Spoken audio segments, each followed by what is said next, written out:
Today, what we're going to do is bring in high performance into the Video Impact Lab and talk about how the world's highest performers master skills, but also particularly into helping you develop your video mastery even faster. And so we're going to talk about progressive mastery. Yes. People don't rise to the occasion. They actually fall back on their training.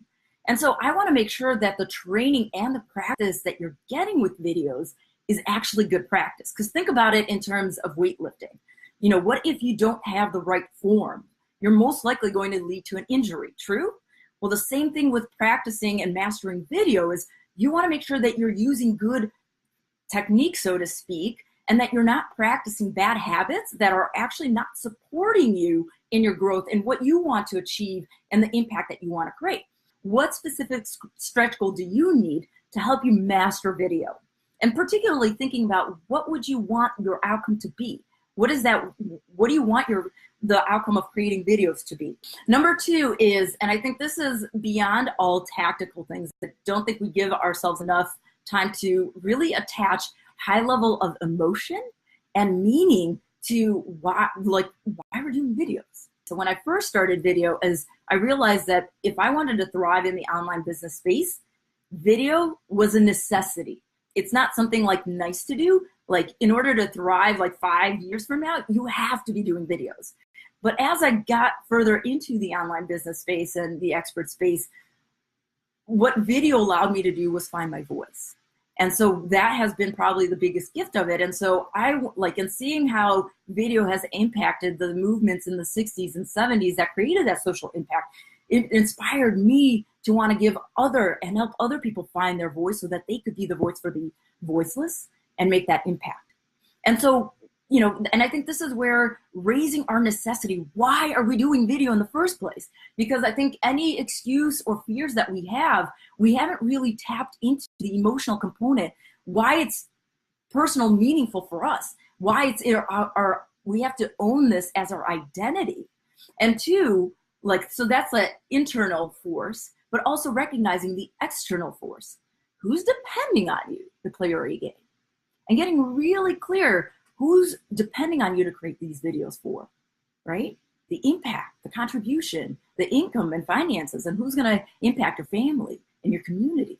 So it's important to tap into both, not only what is personally meaningful for you, but who else is depending on you to show up in these videos. Number 4 is to really identify not only your strengths, but it's also recognizing we have to fix our weaknesses. And so what are those weaknesses for you in terms of video? What are the things that we really need to master? Is it creating that distinction and differentiation? Because are we sounding like everybody else online? Or is it, productivity in terms of actually scheduling time, both not only creating the content, but also recording the damn videos and recognizing where's that? Maybe we're not getting the engagement. So we're creating these videos, but we're not getting the engagement or the conversion process. And so, converting our followers into buyers or clients. And so identifying where is the break in the process for us. And so really fixing where are your weaknesses that we have to really focus on and develop and continue amplifying the strengths. And I don't want there to be any overwhelm in this process. Depending on where you are, what are the things that you need to develop, right, in yourself, whether it's weaknesses and the strengths, and what are the 1, 2, and 3. So let's start with that first one. Number 5 is visualize and clearly imagine what is that outcome and the results we'd like to achieve with our videos. Number 6 is scheduling those challenges and practices, whether it's, from an expert or from thoroughly thinking about where you are in the journey and what you want to work on. Number 7, and this is one of a very critical piece in mastering video, is measuring your progress as well as getting outside feedback. Part of the self-evaluation is having, after each video, what did I do well? What could I have done even better? How could I have added even more value in this video? And it's important to self-assess ourselves. But it's also the reason why I created this group for us is having a community of getting positive feedback. And I think this was one of the things that the more you're willing to assess yourself, not to judge yourself or to criticize yourself, but it's that constructive feedback. What is it that's going to help you get better, right? Ask the group specifically feedback for that challenge, for your stretch goal, so that we support you in the process. Make sense?